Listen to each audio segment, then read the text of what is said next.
Magandang araw kaibigan! Tuloy po kayo sa Felicidad's Channel.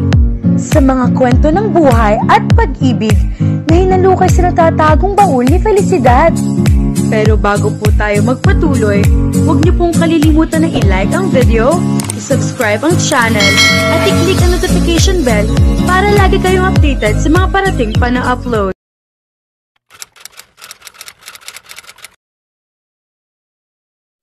Walang imek na sinimula niyang kumain at ramdam niya na tinitingnan siya ni Shania.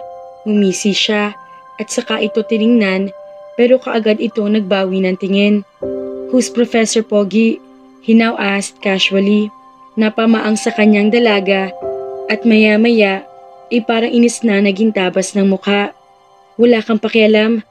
Para usa mo lang ako sa suspect mo, diba? Wala akong obligasyon na ipakilala sa iyo ang mga tao na kakilala ko. Mahirap na. Baka mamaya ay implantahan mo na rin sila ng peking ebidensya," she snarled.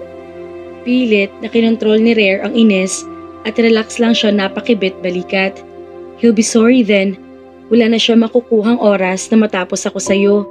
I'll make sure na said ka na kung magiging boyfriend mo pa man siya. Ibebenta na kita sa ibang lalaki at pagkakaperahan pa. Who knows? ₱500,000 na ang presyo mo, kahit na pinagsawaan na kita." He took a quick glance at her and all her strength just melted as easily as that. He saw how her face turned bitter and hurt, staring at her own plate. Maya-maya ay sumisinghot na naman ito habang kagat ang labi na parang may iniisip. Parang batang pinahid ni Shania ang pisngi gamit ang likod ng kamay. Parang sinampal siya ng 1,000 beses sa insulto na yun at sa mapait na katotohanan. Paano pa nga ba siya magugustuhan ng kaisa-isang crush niyang professor? Who will even love a woman who was molested all the way how the monster had planned? Nakakapandiri na yata nga kung iisipin. Pinapunta mo ba ako rito sa maganda mong dining hall para lang insultuhin? You could have just eaten all alone. Or rather, could have chosen another person you could mock. Buong tapang niyang sagot kay Rare. Pero naiinis lang kasi siya na parang hindi naman ito tinatablan ng mga salita niya. Kaya tumahimik na lang siya at saka kumuha na isa pang piraso ng ibang klase ng ulam. Hindi niya maatim na kumain ng husto kahit nagutom na siya kasing walang laman ang isip niya kung hindi ang nanay niya. Kahit na gaano kaalat o kapangat ang lasa ng pagkain, basta kaharap ang ina niya, parang masarap na rin iyon sa panlasa niya. Ngayon lang siya nalayo sa nanay niya na matagal. Kung kailan kailangan siya noon bilang karami sa pag-aalaga sa baby. Hindi nga niya alam kung nakalabas na sa hospital o baka binulok na roon kasi hindi na makabayad. Kung nakalabas man, nasaan na kaya kasi malakas ang ulan noong mga nakaraang araw at baka nabasa ng dalawa kasama ang baby bunso niya. Baka inanod na ng agos sa ilog. Parang bumara na naman ang lalamunan niya sa kaisipan na iyon. She's more afraid for her mother and her sibling rather than feel afraid for herself. Para sa kanya kasi, nabubuhay siya sa mundo para sa obligasyon niya sa kaisa-isa na lang na magulang na mayroon siya at hindi para lang sa sarili niya. Napaangat ang mga mata niya nang maramdaman niya nakatingin sa kanyang demonyo. Paano ba niya hihilahin ang anak ni Senyor Edgardo sa liwanag? Kung parang ito na yata ang pinakamatigas sa tao sa buong mundo. Rare and filthy dangerous. May dinukot ito sa bulsa at sa panghihilakbot niya ay hawak pa rin itong cellphone niyang halos matuklap na nga ang mga keypad. "Bakit nasa iyo pa yan? Ibigay mo na yan sa mga pulis." Nangangatalang boses sasabi niya pero may binabasa ito roon. Malamang na pinabuksan na ng demonyong cellphone niya at pinakikialaman ng lahat. Kaya pati yata crush niya na si Prof. Brent ay inuosyoso pa kung sino. Chismoso ang rapist na walang ya. Sumandal si Rare sa upuan at patuloy ang pagbabasa sa message para sa kanya. Tumingin ito sa kanya kapag Juan. "Your mother will call in seconds. Ibibigay ko sa yung cellphone. But never try share anything regarding about the matter that concerns your life inside my house. Oras na magkamali ka ng salita, pagsisisihan mo na talaga, Miss Lumanglas." Inaral niya saglit ang aura ng mukha nito at pati mga mata. Mas nakakatakot pa iyon kaysa sa dati, kaya sa huli tumango siya at yumuko. Lumulukso ang puso niya sa tuwa na makakausap niya ang pamilya niya at yun lang ipagpapasalamat na niya. I know how to honor my words, so you must do the same. Madali lang mamilipit ng leeg ng 3 babae at 1 baby. Anito, kaya tumango ulit siya. Oo na, basta marinig lang niya ang boses ng nanay niya kung sakali o kaya iyak ng kapatid niya. Naluha siya kaagad at ngumiti. Salamat pa rin. Napapahikbing sabi na lang niya at tiningnan sa mga matang binata. Pero kaagad na nag-iwas ang tingin si Rare at tumingin sa cellphone niyang umiilaw ng screen. Rare pressed a loudspeaker button of the phone and placed it on the table beside Shania's plate. Emotional na naman kaagad ang dalaga na tumulong luha. Hindi niya nga sana pagbibigyan na matanggap niyang text galing sa nanay nito na tatawag daw. Pero ayaw niya makahalata ang pamilya ng dalaga na itinatago niya at kinukulong. And besides, nakakaawa naman na hindi makausap ang kaisa-isang ina. Nawala na rin siya ng ama, kaya alam niyang pakiramdam. Hello? Anang boses na may kalakasan sa kabilang linya. Napahikbi ang dalaga pero tinakpan ang bibig. Hello, Shania anak? Shana? Shana, hello? Anak? The old woman's voice is quacking. He pursed his lips and cleared his throat. Sumulyap sa kanya si Shania at lumunok. Para nakuha ang ibig sabihin niya na sumagot na ito. Nanay? Nanay? I miss you, Nay. Pilit nitong pinigil ang pag-iyak pero tumutulo pa rin naman ang mga luha. He just chose to continue his meal while listening to Shania and her mother's conversation. Ayan! Ayan! Si Shana na ba yan? Ano na? Kumusta na raw? Boses naman iyon ng ibang babae. Baka may boyfriend na yan sa Subic. Aba, dapat wag na muna magpatusok-tusok para sigurado mapananagutan. Siya pa naman ang mag-aahon sa atin sa hirap at na makasakay naman sa eroplano kahit sa pakpak lang. Ang hagik-hik ng dalaga ay nauwi sa mahinang hikbi. Oo, Chang ST, isasakay ko pa rin kayo. Wala akong boyfriend. Sumulyap ito sa kanya at napatingin naman din siya kaya nagkatitigan sila. Pero tumalim ang mga mata nito at pairap na binawi ang mga mata. Sige, ibibigay ko na sa nanay mong parang mamamatay na. 4 na araw na hindi pa tumatae kasi masakit daw sa perlas niya ng kanluran. Umangat ang mga kilay ni Rare at itinago ang ngiti. Sa halip na mandiri siya, ay natatawa siya. Iyon yata ang babae na sinasabi ni Luta na nag-aalok ng aliw. Wala ang tiyang luming mo. Naghahanap na naman ng mabibiktimang customer. Ako ang narito sa nanay mong dinaigang artista sa pag-iyak kapag nasa Casillas. Umuwi kami anak dito sa bahay ko sa tabi ng rilis ng tren. Kasi tumaas ang tubig kahapon. Inabot iyong bahay at inanod na raw sabi ng bursyo ko. Napatigil siya sa pangguya at napatitig sa cellphone. Sunod niyang tiningnan ang mukha ni Shania na umiyak na talaga. Inanod ng baha? Si Bibi bunso ko, hindi ba nabasa ng ulan? Lumuluhang tanong nito at para ang mukha ay wala mapaglagyan ng sakit at hinanakit. He looked away when his chest congested. Hindi niya matagalan ang mukha nitong parang pinagsakluban ng buong kalawakan. Okay lang nak, huwag ka mag-alala. Ang mahalaga, nakalabas na kami sa ospital at binayaran ng isang poging lalaki at ipagagamot pang nanay mo. Nangunot ang noo nito at saka pinahid ang mga luha. Sino? Basta pogi, inaalok ko nga ng aliw. Ayaw naman sa beauty ko. Yutero daw ang pangalan. Kaibigan mo raw. Kinabahan bigla si Rare. Magkakabukuhan kapag hindi sumang-ayon sa Shania sa kwento ng tiyahin. Malalaman ng pamilya nito na hindi kaibigan ng dalaga si Luta. Nod, pasimpleng sabi niya. Oo, Chang, si ano? Itong sagot nito at napakagat ng daliri. Luther, mahinang sagot niya. Oo, yun nga si Pogi. O hala, ibibigay ko na sa nanay mo at mauubos ng call. Inagaw ko na. Humalakak ang babae sa kabilang linya. Nak, Shania anak! Boses na naman iyon ng nanay ni Shania kaya umiyak na naman ang isa. God, umiling siya. Walang katapusan na drama. Nanay, she quacked. Umuwi ka na anak. Kahit walang pera basta narito ka lang. Magpapasok ka na, nagtatrabaho ka pa. Miss na kita sa halos 1 linggo na hindi kita nakikita. Pakiramdam niya ay umiiyak din ang babae sa kabila pero hindi niya pinapansin. Tahimik lang siya. at sumusubo ng pagkain. Di bali nanay, titigil muna ulit ako ngayong sem. Nanay, hindi ka ba tuyot? May gatas ka ba? Kawawa naman si baby kapag wala. She stopped.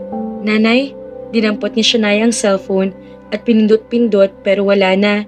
Tapos na yata ang tawag kaya lalong umiyak. Nanay! She weeps like a baby. Wala na. Tila dismayadong iyak nito. Wala na. Kumarap siya habang nakatunganga sa mukha nitong puno ng luha at saka ito walang paalam na tumayo at iniwan ng cellphone na tumakbo papalabas ng dining room. His eyes followed her and made himself ready for a possible escape but she ran upstairs while sobbing. Ngumiti siya. Good girl. Akala niya ay sa pintuan tatakbo at sasamantalahin ang pagkakataon para makatakas. Kaagad siya napalingon nang marinig niya ang isang singhot sa may bukana ng kusina at ang yayapian niya ang nakita niya sa dulo ng besida noon na nakalabas sa may hamba. Yaya, alam ko nakikinig ka. He pursed. Lumabas ang matanda kaya sumandal siya sa upuan at kinuha ng cellphone sa ibabaw ng mesa. Saka ibinalik sa bulsa niya. Inano daw ang bahay? Ganoon ba kahirap ang buhay ng bata na yun? Umiiyak na tanong ni Pia at sumulya pa sa hagdan. I don't know. I guess so. Kibit balikat niya pero parang ang bigat din ang dibdib niya. Bakit tumakbo pa paalis? Nakakain man lang ba? The call ended. Masama yata ang loob. Bumuntong hininga siya bago uminom ng red wine. Susundan ko lang at dadalhan ng pagkain. Mabilis na kumilos sa Pia pero kaagad niya hinawakan ng kamay na matanda. Ako na. Ikaw na? Maang pa niyon na inarkuhan siya ng mga kilay kaya pinanaliman niya ng mga mata si Pia. I bet you're not going deaf, Yaya. Ah, ilalagay ko kako sa tray ang pagkain at ikaw ang magdala. It's not that. I'm just going to talk to her. Pinunasan ni Rare ang bibig bago siya tuluyan tumayo. Tiningnan niya ulit ang cellphone sa bulsa at may isang text message na roon. Pasensya na anak, naubos ng load. Sa sunod naman ha, ini-advance ko na kasi sa doktor para sa pagpapagamot kong ibinigay mo. Salamat anak, mahal na mahal ka ni nanay. Mag-ingat ka at hihintayin ka namin ni Bunso. Sana umuwi ka na. Miss na kita. Di ako sanay na wala ka sa tabi ko. Alam mo naman na baby pa rin kita kahit na may bunso na tayo. Parang lalong bumigat ang dibdib niya nang mabasa iyon. He can't understand the magic but though it was just a simple text message, he could still feel the heart. Punong-puno ng pagmamahal ang mga palitan ng salita ng mag-ina. Bagay na wala siya kaya para naiinggit pa siya kasi bata pa siya ay nawala na siya ng ina. Luta, sinadya niya si Luta na nininigarilyo sa portiko bago siya umakyat. Boss, agara na binaba nito ang mga paa na nakapatong sa mesa na puno ng alak. Inom bossing, alok sa kanya ni Anjo pero itinaas lang niya ang kamay. Ayaw niyang malasing. Baka hindi siya magkaroon ng kontrol ay birehin niya lang si Shania kahit nakagagaling ay mawalan tuloy siya ng babae sa bahay niya. I want you to check Shania's family near the railway. Hindi ko alam kung saang railway, basta hanapin mo. Taka rin siya sa sarili niya pero hindi niya yata makakaya na basta na lang tumunganga lalo na't naiisip niya na may baby na bitbit ang mga tiyahin at ina ng dalaga. A week-old baby to correct it. Mahilig siya sa bata. Yun ang hindi alam ng iba. No doubt, Rare. Mahilig ka sa bata. Shania is more than a decade younger than you. Anong gagawin ko, boss? Luta asked. He pauses for a while and thinks. Ibahay mo. Naibuga ni Luta ang iniinom na alak sa kaharap na si Anjo kaya napahilamos naman sa mukha ang isa. Puta naman tol, napasabog ka ng laway. He just grins. Boss naman kasi. Ibahay? Alin? Iyong matandang kulubot na inaalok ako ng aliw? Saka, alam ko kung saang release na punta. Di ba nga sabi mo ano? Alam mo na yun? Luminga ito sa paligid na alam niyang umiiwas sa pwedeng makarinig na pinagbabantayan niya ang pamilya ni Shania. Salamat naman at ginagawa pa rin naman pala ni Luta ang trabaho kahit na hindi niya ipinapaalala. I got it. Bring them in a safer place. Bahala ka na. If you will need money, just tell me. May kapalit naman lahat yan. Sige boss. Tango nito. Areglado. Rare. Boses iyon ni Vilma sa may pintuan kaya tinanguan niya mga tauhan at saka siya namusa. He turned around and looked at the woman. Nakataas ang cellphone ng babae kasama pati kilay. Attorney Malano couldn't contact you and so he gave me a call. What about it? Walang interes na tanong niya. He's coming home and will present the last will. That's great. We're expecting that, aren't we? Kibit-balikat niya at saka na nilagpasan ng babae sa may pintuan pero sumunod ito at hinawakan siya sa braso. Napatigil siya sa paghakbang at tumingin kay Vilma. Kapag sa'yo binigay ng daddy mong mansyon na ito, palalayasin mo ba ako? Pati isang kamay nito ay yumakap na sa braso niya at hinimas pa yun. Why? You like this? He raked the entire place, brushing off the different gesture which Vilma made. I can transfer the ownership. I won't mind. Tinangka na niyang humakbang papaalis pero hinila siya na madrasta kaya natilihan siya ng lingunin ito. It's not that. I need you here. Kung nasaan ka, gusto ko nandun din ako, Rare, she declared, her eyes glistening differently. Hindi siya makapaniwala sa nakikita niya sa mga mata nito at hindi siya baguhan pagdating sa mga babae dahil kilalang kilala niya ang pagkakaiba-iba ng tingin ng mga iyon sa kanya. And why the hell does he see an unwanted longing in Vilma's eyes? It's fine if it was just a simple longing for a relative who will soon be gone, but not as a longing for a wanted lover to be. Sanay siya na palagi ito nakadikit sa kanya, pero hindi ang ganoon na para nagpapahiwatig na ito na kakaibang interes na masigit pa sa pagiging magkapamilya nila. That isn't possible, he made it clearer. Dad is dead, and we must live our lives separately. Hindi naman tayo magkaano-ano talaga, at wala namang kaso sa akin kung gusto mo pang mag-asawa ng iba. No! Ines na isinalya nito ang braso niya. Tapos, isasama mo ang babae na yon na kahit araw nakadamit pantulog? No, Rare. No. Ako ang dapat na isama mo. At hindi ang mamamatay tao na yon. Namumula mga mata nito sa pagpipigil ng iyak kaya lalo na siya nagtaka. Getting Vilma laid is a simple thing, but he doesn't want to disrespect his father. Hindi na niya kailanman bababuyin ng ama niya lalo na kung dahil lang sa isang babae. Higit pa si Shania sa isang babae lang. Si Chura noon na walang kasing ganda, ano pang hahanapin niyang mukha ng babaeng pwede niyang ikama? It's two-way benefits. His feeling his physical needs as well as feeling her needs for her family. Whatever it is that consumes your mind, it is not possible. Hindi man nanay ang tingin ko sa'yo, hindi rin ibang babae lang ang tingin ko sa'yo. You are part of the family and let's leave it that way. Hindi ka ba kinikilabutan? Kamamatay pa lang ni Daddy, pero iba nakikita ko sa itsura ng mukha mo ngayon. Nasaan hagulhol mo para sa ama ko kung ang nakikita ko sa mukha mo ngayon ay imoralidad, he frankly said. How could you? Galit na sigaw nito sa kanya. Come on, Vilma. Let's talk some other time when you're back into your own sanity. Don't make me feel so disgusted, and worse, think that your tears for Dad were just part of a drama. Mapanuyang sambit niya na nagpatigalgal sa babae. Kumurap iyon at para natauhan, kay lalo na lang siya nagtaka pero sinarili niya. Rare remained looking at his stepmother for a while but she just walked away, wiping her tears harshly. Napahawak siya sa barandilya ng hagdan at bumuga ng hangin. Kailan pa nagtatago ng interes sa kanya si Fiona Vilma at aaminin niya na magaling magtago ng nararamdaman ng babae.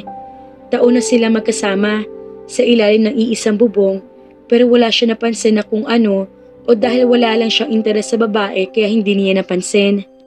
And what made him feel so disgusted is that kinky confession. It wasn't straightforward but he got the real meaning of it. For heaven's sake, she's into him and it seems like Vilma is jealous of his newest apple of the eye. Not a chance, Vilma. Tama na isang beses na binaboy niya ang asawa ng sarili niyang ama. He won't make the same stupid sin twice, and he's not interested because he has inside the guest room.